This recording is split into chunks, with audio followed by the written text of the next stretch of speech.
Hey, Max, I'd love to have you tell us a little bit about yourself and then a little bit about what you are going to probably tell us in the next 5 or 6 weeks, and then start with today. Okay. Well, thanks, Kathleen, and good to meet all y'all, as we would say down here in the Southland. Appreciate Kathleen's invitation to share this history of the South and Quakers.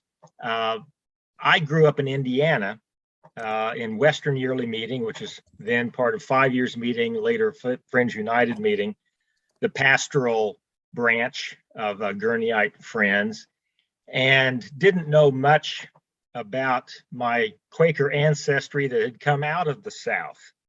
And so when I finished up my doctoral work and seminary work at Earlham School of Religion, then Temple University in Philadelphia, I came down to Guilford College in 1990 to start the campus ministry program under Friends Center at Guilford, and began learning about not only the Quaker history, significant Quaker history in the South, but also my ancestors on both sides who came out of the South, Southern Virginia, Piedmont, North Carolina, in the early 1800s, in the mass migration of Quakers out of the South.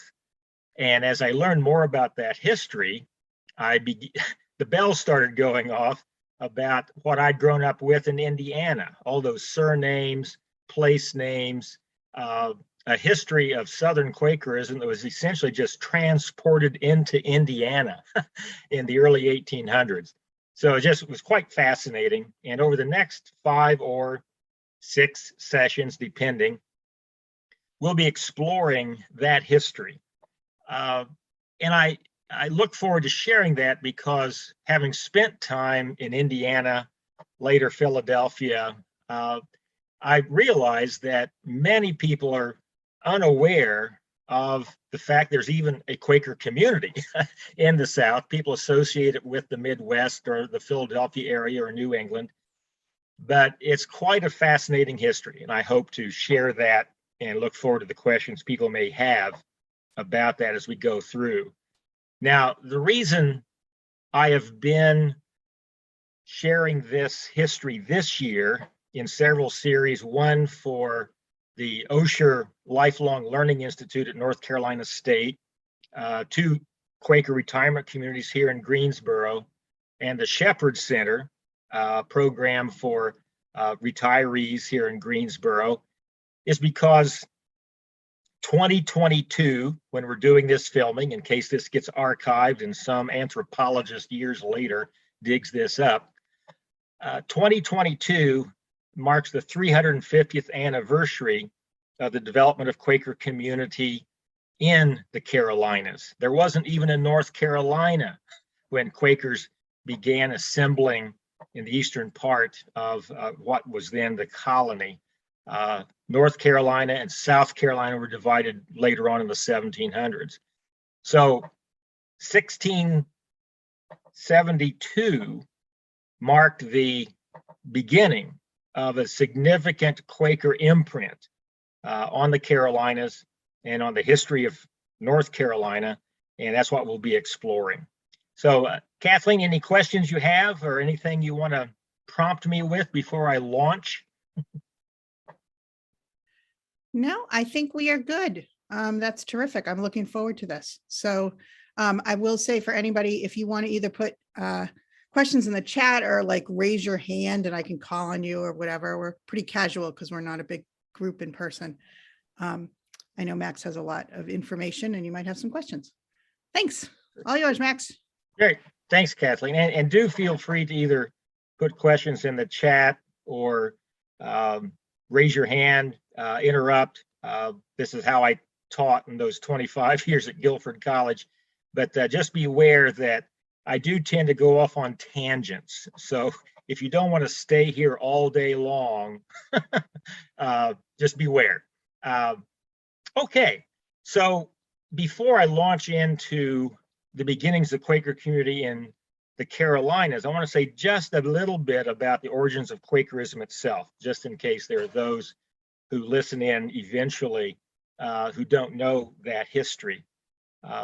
Quakers began in the Civil War period in England in the 1640s, 1650s as a nonconformist group. I won't get into all of the history of what led to the Quaker movement. They weren't known as Quakers in the beginning. They were children of light, publishers of truth, became known as Quakers when it was a pejorative term used against them, and they simply named it and claimed it, and eventually became the Religious Society of Friends. But emerging at a time of the Puritan Commonwealth, Oliver Cromwell, the Civil War, other radical groups like the Diggers and Levelers and Muggletonians and Ranters and Fifth Monarchists and Seekers, Quakers emphasized a different understanding of authority. They sought to level social distinctions. They sought to restore original Christianity. That was one of the first names. Christianity, original Christianity, revived or restored.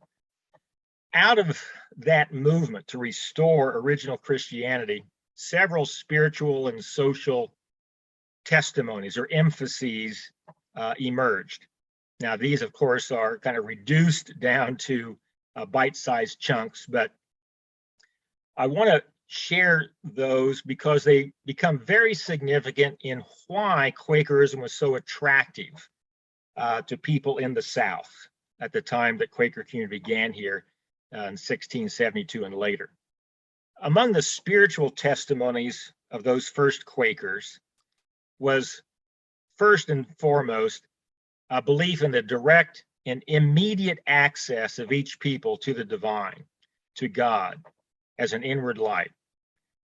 This is very important to understand because this really is significant in the beginnings of Quakerism in the Carolinas. To have direct and immediate access to the divine means you don't need any brokers. You don't need any mediators between you and God and the divine.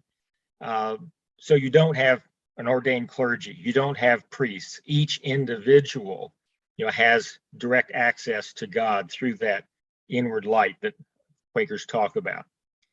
We'll mention later how significant that is with the development of Quakerism in the Carolinas. A second is the importance of the gathered meeting, that you discern the movement of the Spirit, your own understanding of God's movement in your own life through discernment with a gathered community, a community of like-minded people who help discern those leadings and separate the wheat from the chaff, shall we say. A third spiritual understanding is holy obedience, the possibility of holy obedience, or coming into, in evangelical Christian terms, salvation or wholeness. Now, this is significant at the time that Quakerism emerges, and again, will be significant later on in the Carolinas, because Quakerism emerged out of a time of Puritan influence who were Calvinists. And Calvinists, if any of you recall your high school English essay by Jonathan Edwards, Sinners in the Hands of an Angry God, we are loathsome insects dangling by a slender thread over the very pits of hell, and there's nothing we can do to save ourselves. Well, Quakers rejected that, of an understanding that each person can turn to that light, can become whole, can be saved if you understand that language. Quakers had their own understanding of what salvation was, but the possibility of salvation that was different from the Calvinist understanding that there was an elect and only a few people were going to enter through the pearly gates is significant. All might be saved. A fourth spiritual testimony of those early friends was the sacramental nature of all of life. The sacraments weren't reduced to 2 or 7, but to all encounters with the divine in all of life. And that becomes important as well when you understand the nature of the backcountry in the Carolinas. And again, we'll try to explore that later on. But the notion that all of life can be sacramental, and you don't have to reduce it to just outward baptism, outward communion, or other of the traditional sacraments. Becomes quite important. Now, of course, out of those emerge what Quakers have historically called their testimonies of peace, equality, simplicity, integrity. Those also play into the attractiveness of Quakerism in the colony of the Carolinas in the 1600s. So let me pause there just to see if any of the audience right now have any questions about those origins. Again, I don't want to go into the entire history of the emergence of Quakerism. That's not our topic today, but there may be questions there. So I'll just pause to see if there are.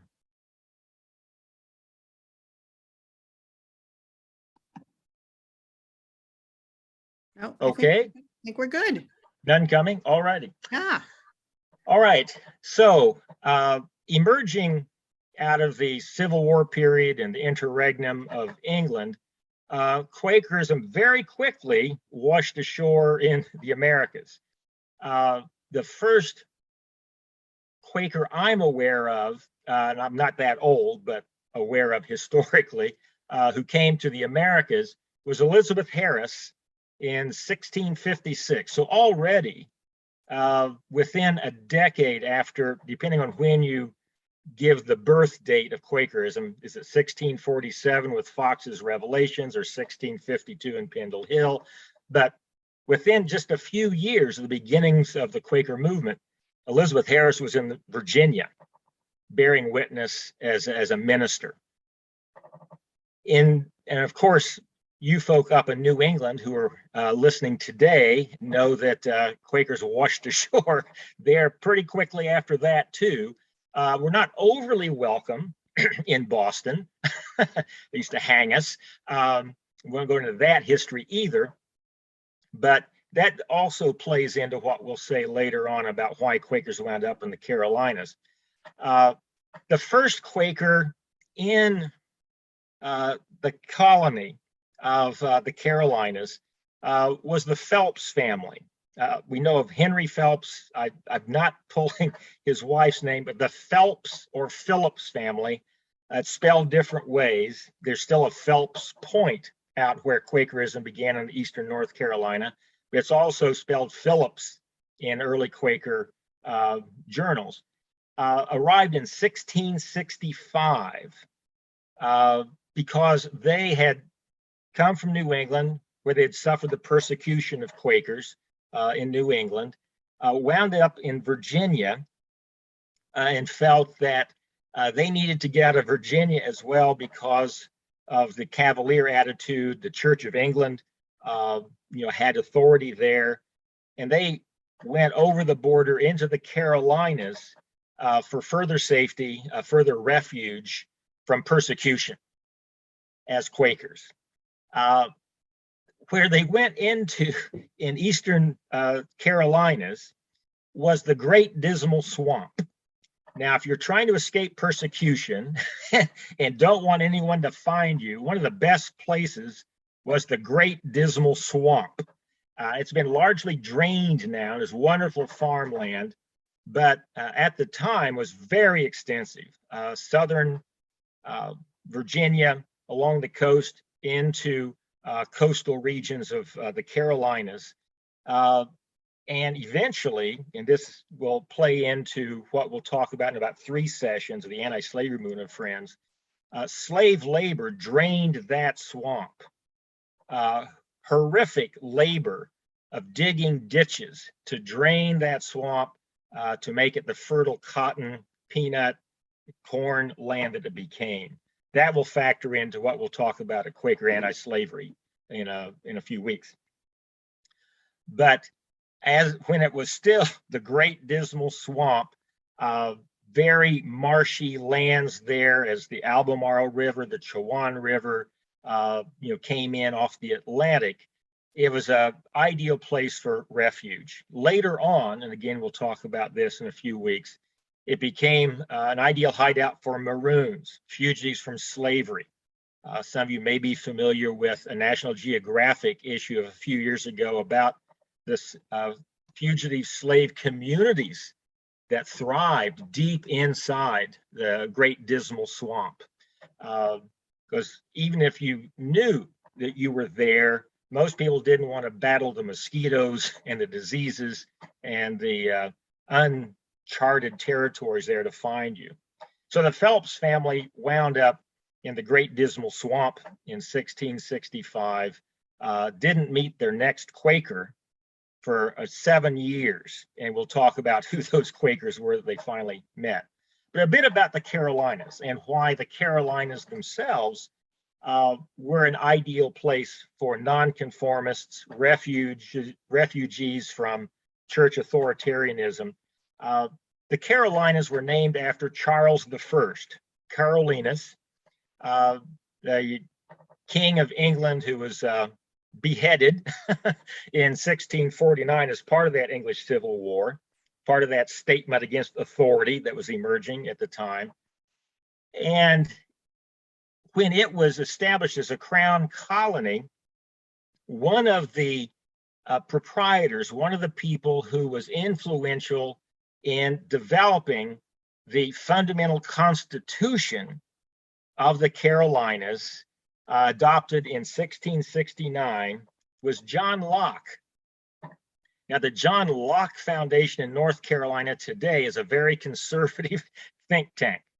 But John Locke in the 1600s was one of those Enlightenment philosophers, an Age of Reason guy.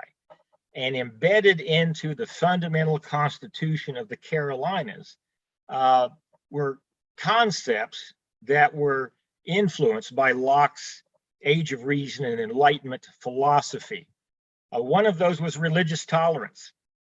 And another was the concept of tabula rasa, that we're not born sinful, we're not born condemned to death as loathsome insects. We are born a blank slate, and society then imprints on us. But through our reason, through our own activity, we can remove those impediments from becoming whole by applying our reason. Now, of course, the Puritans, the Calvinists said, well, our reason is tainted too, so you can't trust that.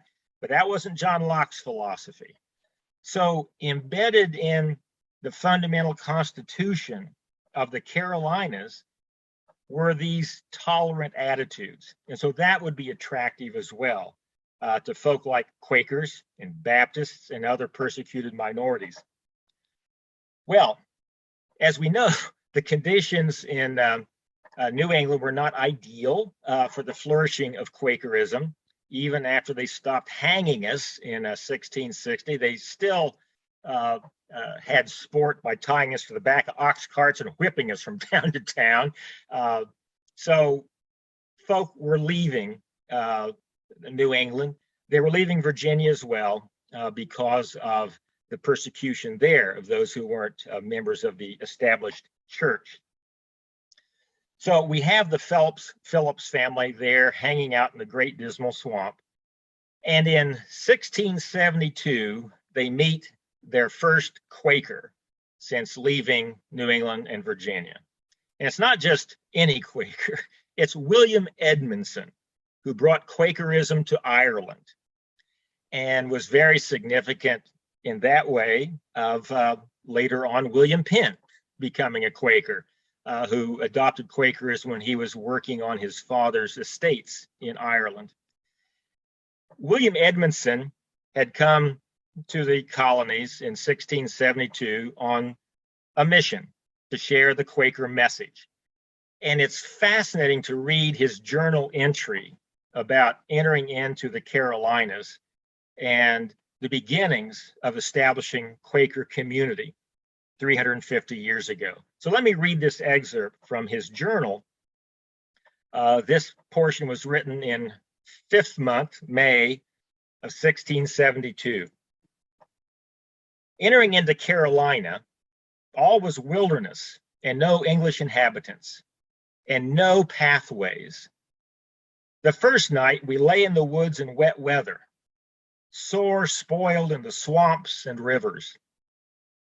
We were at a loss as to which way to go. My companions were very discouraged and purposed to turn back, but I turned my mind to the Lord, and as the Lord led me, I led the way. Eventually, I left my companions by a fire and went on. I found a small path and followed it until dark. It was raining violently. I walked all night, but couldn't lie down on the ground as my clothes were wet to the skin, even though I was very weary and had eaten little. I then returned to my companions after seeing a light on the horizon and fetched them to follow the path I had found. This path led to Henry Phillips' house, and he wept to see another friend. It being a first day, I asked him to send for people at midday, and then I lay down for a while to rest. The people who gathered had little or no religion and smoked pipes in meeting. But in a little time, the Lord's testimony arose in the authority of his power, and their hearts being reached with it, several of them were tendered and received the testimony. After meeting, they desired me to stay with them and let them have more meetings. One of those convinced was Justice of the Peace Toms. He invited me to hold meetings at their home, where more were convinced. And from thence, we went back to Virginia. Now, I want to pause just a moment to soak in the almost absurdity of that. These folk wandered into the Great Dismal Swamp with no idea of where they were going. There were no pathways. They had no GPS on their walking sticks. There were no maps. He simply trusted that God would lead them.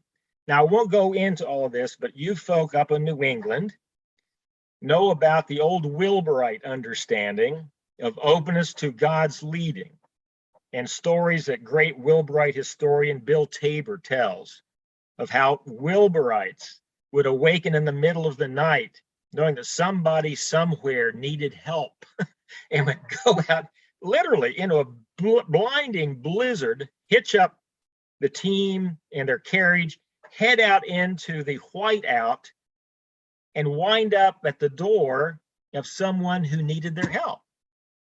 Now, it's beyond comprehension how this happens, but that was the kind of faith Edmondson had, and later on other Quakers have had.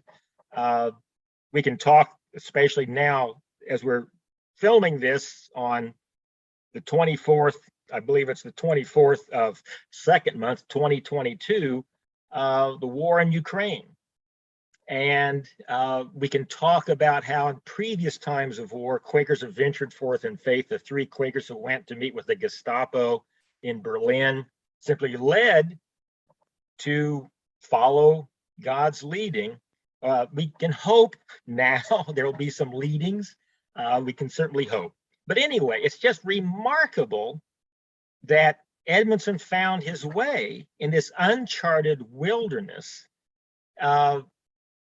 traveling by night in the dark, and where he was led to was the home of the first Quaker who settled in the Carolinas. I mean, it just boggles the mind. But anyway, shortly after Edmondson's visit and the gathering of these first convinced friends, in 11th month of 1672, who's the next Quaker the Phillips meet?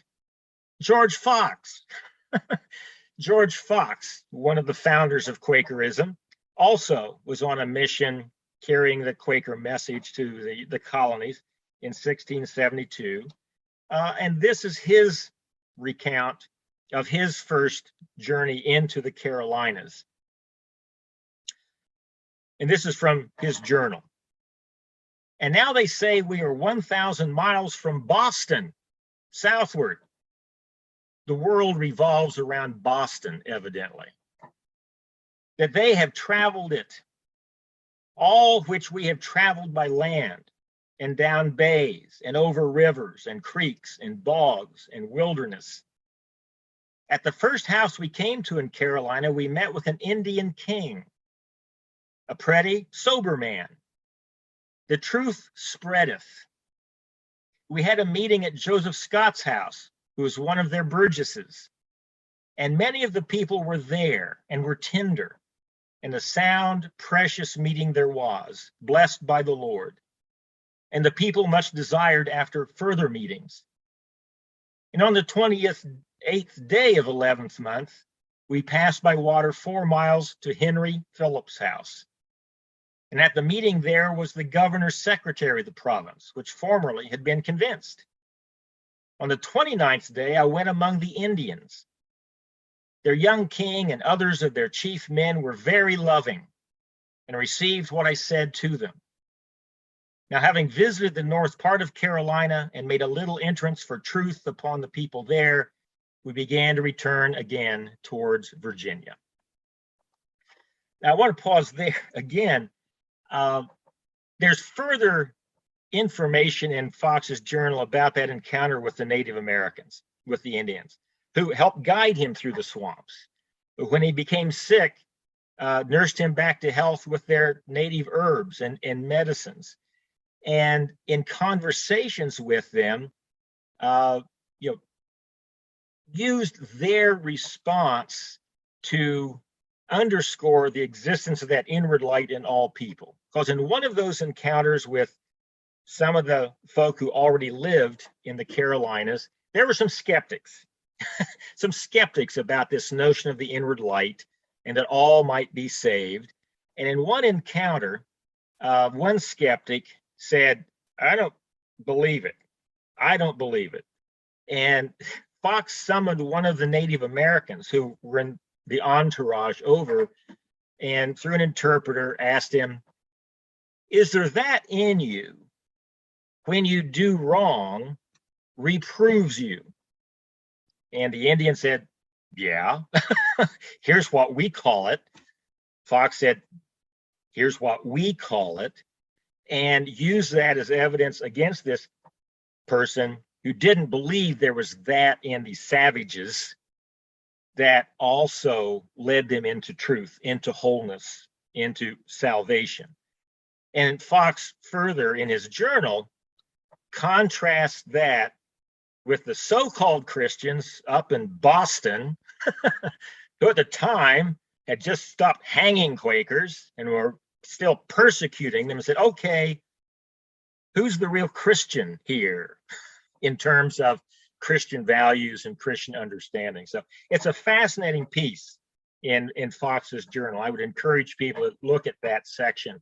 But it's remarkable that the Phillips family, who hadn't seen a Quaker in 7 years, hanging out in the Great Dismal, encounter their first Quakers, and it's William Edmondson and George Fox. Well, the visits of Edmondson and Fox, as those journal entries relate, led to many convincements, many people accepting the Quaker understanding of Christianity, and asked for more meetings. Eventually, there were 12 Quaker meetings in that eastern part of North Carolina, what are now Perquimans and Pasquotank counties, out there near the Outer Banks, in that splashy, boggy region of eastern North Carolina. We'll talk later on about what became of those 12 Quaker meetings, especially in the anti-slavery migrations. But I want to pause to talk a little bit about why this message of Edmondson and Fox found such fertile ground in the Carolinas. There's already a hint there, with John Locke's influence and the Carolina backcountry being a welcoming refuge for escapees from spiritual malpractice elsewhere. You have other aspects that really are attractive to those who are hearing this message. One, and I don't think we can discount this, is simply the truth of the Quaker message itself. That spiritual understanding that each of us has direct and immediate access to God, the possibility of salvation, of wholeness, of holy obedience, the simplicity of the message, the fact you don't have to jump through a whole bunch of hoops in your relationship with God was attractive. The testimonies were attractive. We can't discount that. But there are a few other specifics that were very attractive to the folk also there in the Carolinas. One was, if you're a nonconformist group, you're not a part of the established church, you don't have to pay church tithes. So it's a fairly inexpensive religion there. So those who are used to the church tithes and the taxes of the established church elsewhere found that quite attractive. A second was, you didn't have to support an ordained clergy. Quakers didn't have an ordained clergy. You gathered in that gathered meeting in silence, waiting on the Spirit to move. Christ was the head of the meeting. Christ was the high priest, the pastor, the prophet, the teacher, the Lord.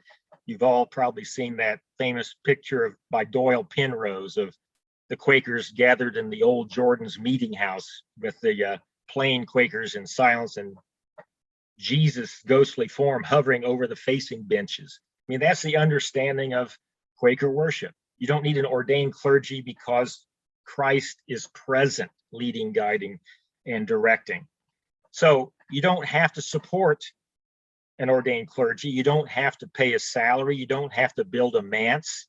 You don't have to build all of this superstructure around a hireling minister. There's also the simple matter that at a time when there's the Culpeper's Rebellion, later on Carey's Rebellion, militias being gathered to fight the Native Americans, you didn't have to join the militia. There was this peace testimony thing. And it wasn't just joining friends got you a get out of jail free card. It's that there were people who were convinced that to be Christian meant that when Jesus said, love your enemy, probably didn't mean kill them. And so there's this understanding too, that joining among friends also gives you not just an excuse, but an opportunity not to engage in fighting and warfare and the militias that were being gathered for various reasons at the time.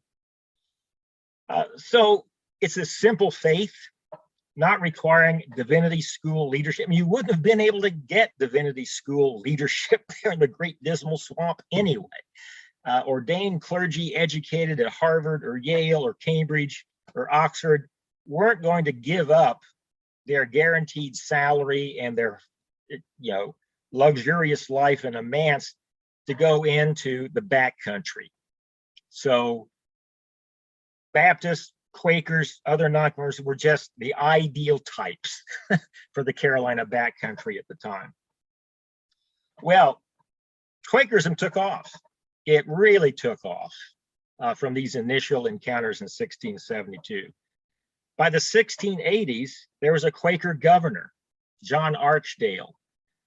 By 1698, there was the first organized European religion in the Carolinas, North Carolina Yearly Meeting, established in 1698, the first organized Christian religion in the Carolinas.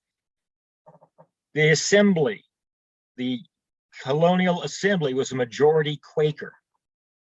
By 1704, Quakers had established the first public school, Simon's Creek. So tremendous influence on the beginnings of the Carolina colony that later on became North Carolina and South Carolina.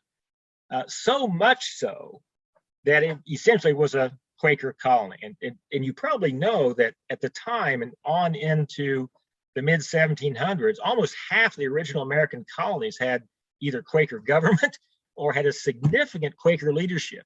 Rhode Island, Pennsylvania, Jersey, the Carolinas. I mean, really quite remarkable. The Revolutionary War kind of did us in for a variety of reasons. But at the time, up until the late 1700s, Quakers were the fifth largest denomination in the colonies. And certainly was dominant in the Carolinas. So much so that Parliament got really, really worried, as did the Church of England. Parliament was a little worried, and the establishment of King's government was a little worried, kind of like up there in Massachusetts. You don't want a bunch of Quakers hanging around, not paying their church tithes, and not joining in the fight against those Indians. I mean, quite literally, part of the reason you didn't want Quakers in Massachusetts was they were trying to take care of the Indians, sometimes violently. I know Carol talked about the tribal lands that people are on now up there. And so you don't want a bunch of pacifists hanging out. So Parliament tries to figure out with the Church of England, remember church-state relationships like that, how do we get rid of these Quakers? Well, initially, the Church of England established a missionary branch in part to address this problem. Also, these other heretics who hadn't joined in the Church of England, they formed a missionary society called the Society for the Propagation of the Gospel. And later on, another branch, Society for the Promotion of Christian Knowledge, SPCK and the SPG. Among their charges were go back to the Carolinas and bring these heretics back into the true church. One of the first missionaries of the Society for the Propagation of the Gospel who went to the Carolinas to try to lure these Quakers back was George Keith. And I want to say a little bit about George Keith, because this is fascinating. George Keith had been in the Church of England, but became a convinced friend in the 1650s, 60s. And with Robert Barclay, William Penn, and George Fox, went into Germany in the 1670s and helped convince all these Mennonites who had come over from Holland into the Palatinate for less religious persecution to become Quakers. He was a significant Quaker player. And later on, those German Quakers that Keith was partially responsible for convincing to become friends were the first Germans to settle in the Americas, Germantown, Pennsylvania, in 1683. And we'll come back to that in 2 or 3 weeks when we talk about the first North American white protest against slavery coming from Germantown, those same folk, the Germantown Remonstrance of 1688. Goes back to Keith. Now, George Keith eventually left Friends because he felt that Quakers were too deist. He didn't think they were Christian enough. And he separated from Friends, and for a time, there was a schismatic group called Keithian Quakers, or Christian Quakers, who placed more authority on the Bible, more emphasis on the divinity of Jesus than they felt Quakers were doing at the time. Now, Keith was, interestingly enough, we mentioned the Germantown Remonstrance, but 1694, George Keith is one of the first Christians to protest against slavery himself. So, he's not all bad, having left Friends, but he rejoined the Church of England and was dispatched to the Carolinas, among other missionaries, to convert the Quakers back to the true church. They reported back, quite literally, the colony is under a dark cloud of Quakerism. It's impenetrable, this dark cloud of Quakerism. So they couldn't convince the Friends back to the Church of England. So what do you do? This still works today when you want to get rid of Quakers. Require them to swear an oath. So in early 1700s, as Queen Anne ascends the throne, Parliament enacts a loyalty oath. All people in government need to swear this oath of allegiance to Queen Anne. Quakers can't swear an oath, so out of government we go. But the Quaker presence remains. Those 12 Quaker meetings remain, and Quakers continue to be a vital presence there. Yearly meeting is held there well into the mid 1700s. As next week, or in the next session, we will talk about the migration of Quakers into the Piedmont in the central North Carolina.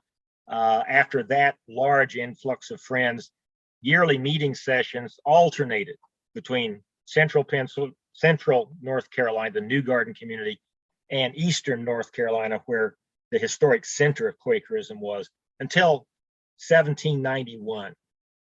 By that time, Quakers were leaving eastern North Carolina in large numbers because, again, as we'll see in a few sessions, that's plantation territory. You drain the Great Dismal Swamp and you got cotton, you got corn, you got tobacco, and it's thriving with these slave plantations. And Quakers were enslavers until 1778. 1778, as we'll explore later, North Carolina Friends adopt an anti-slavery testimony, and it becomes very difficult for Friends in those 12 meetings to survive as abolitionists, as anti-slavery folk in a slave economy. And so eventually, as we'll see later, those 12 meetings are reduced to one and rebuilt somewhat after the Civil War. And we'll explore that in a few sessions as well. So what remained from all of that? Well, there were those 12 meetings, most of which now are identified by primitive stones in old graveyards deep in woods and swamps out in Perquimans and Pasquotank. The Newbold White House, which was built in 1730, is the center of Quaker activity. Now a lovely museum with docents talking about the Quaker history there. The town of Belvedere, out of which significant Quakers like the Whites and the Winslows and the Truebloods and the Nicholsons came, and the migrations up to Indiana and making tremendous contributions up there. And an historical marker near Hertford that along, I think it's Route 17 or 19, but anyway, it's along a major route going into Hertford in Perquimans County, titled Quaker Activity. 1672, William Edmondson and George Fox, come. So there are a few reminders. And there are two meetings out there now, upriver, which was developed after the Civil War, and Piney Woods, one of the original 12 Quaker meetings, still in existence, but independent now, evangelical and fundamentalist, and doesn't associate as a Quaker meeting, but as a community church. But up across the border into Virginia, into that northern reaches of the Great Dismal Swamp, is Somerton Meeting, still in existence. It used to be part of Baltimore Yearly Meeting, now part of the former North Carolina Yearly Meeting, FUM. We'll talk about the demise of that organization later. But still thriving as a meeting, established by George Fox. When you read George Fox's journal, after they left the Great Dismal in the Carolinas, went back up to Virginia, he gathered a meeting at Somerstown, and that meeting has existed ever since, now as Somerton. And they'll have quite a celebration this coming 9th month as they celebrate their 350th anniversary as a Friends meeting. So let me stop there. I know I've rambled on, but let me see if you have any questions, contributions, additions, corrections, edits.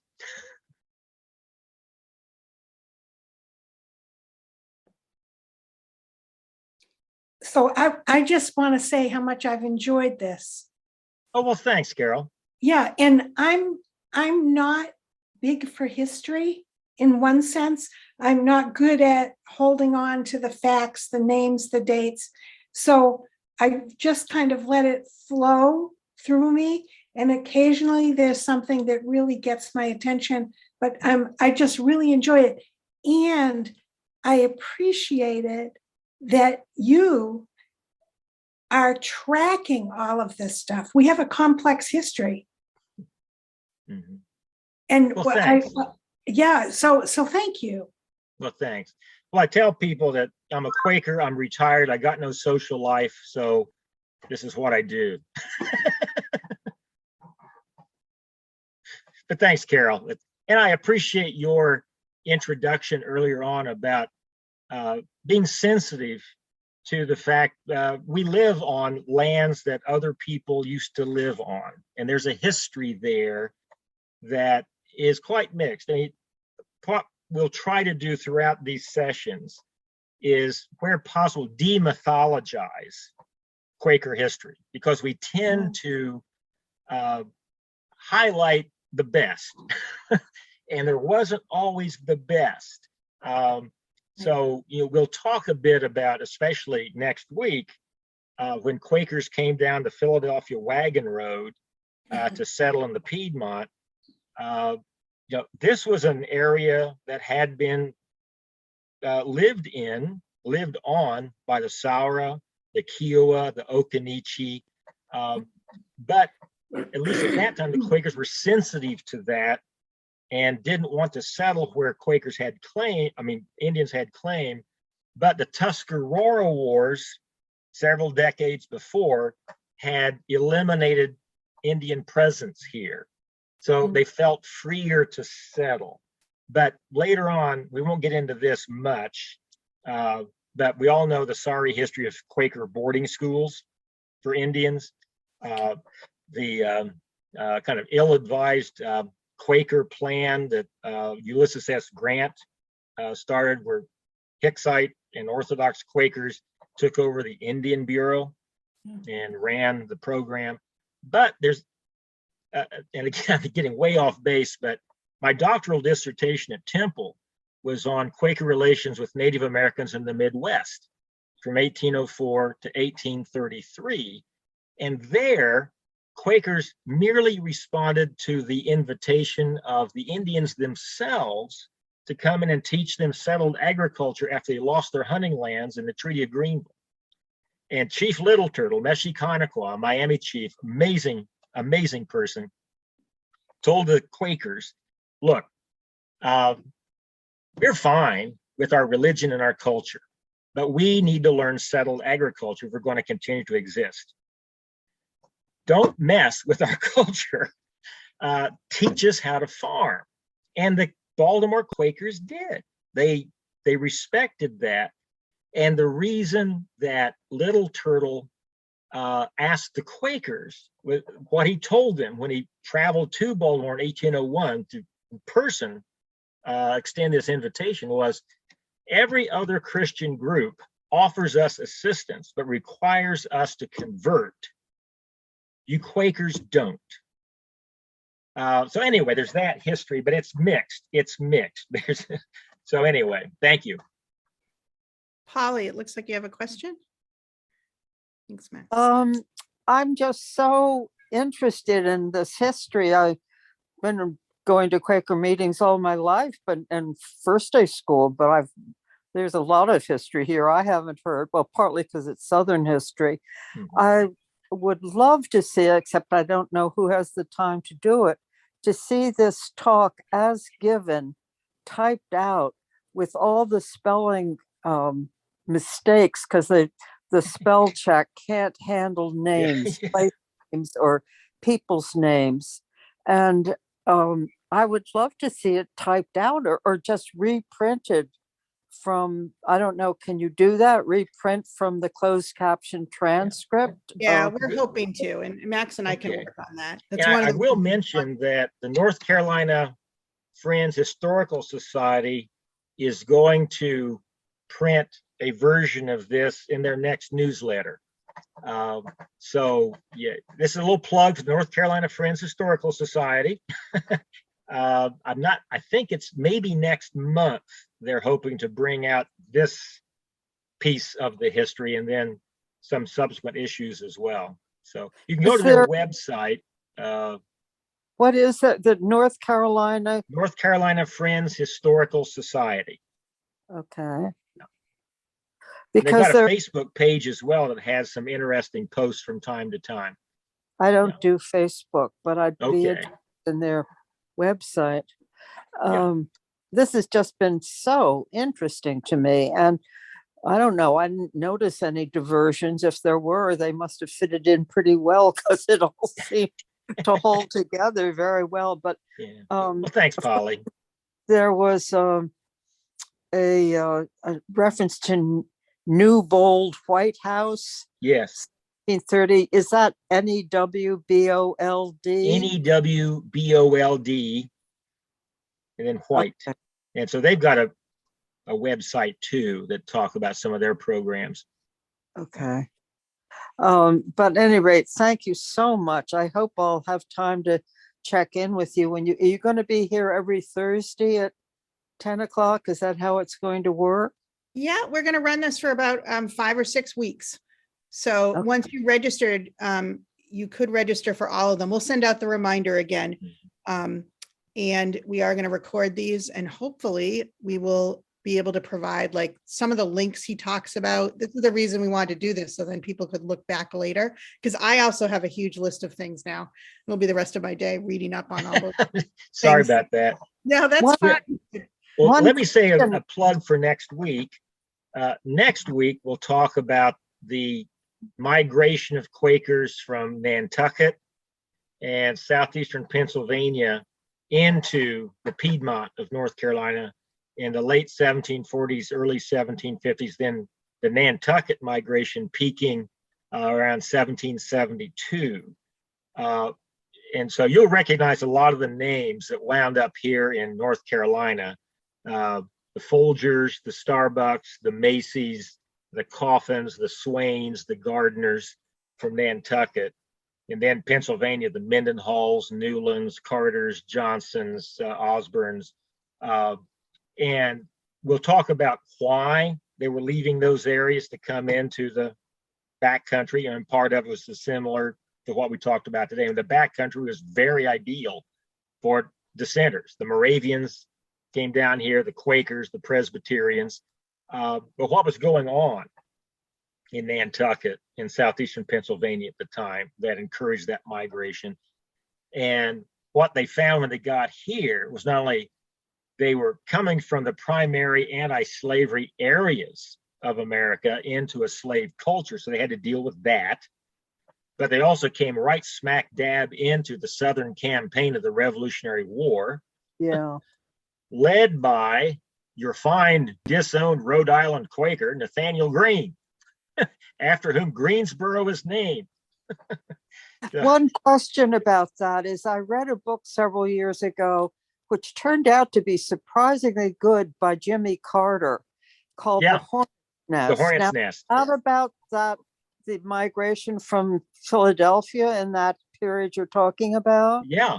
And what we'll talk about next week is how Jimmy Carter's Quaker ancestors were part of a migration out of central North Carolina in opposition to the War of Regulation and the beginnings of the Revolutionary War down to Wrightsboro, Georgia.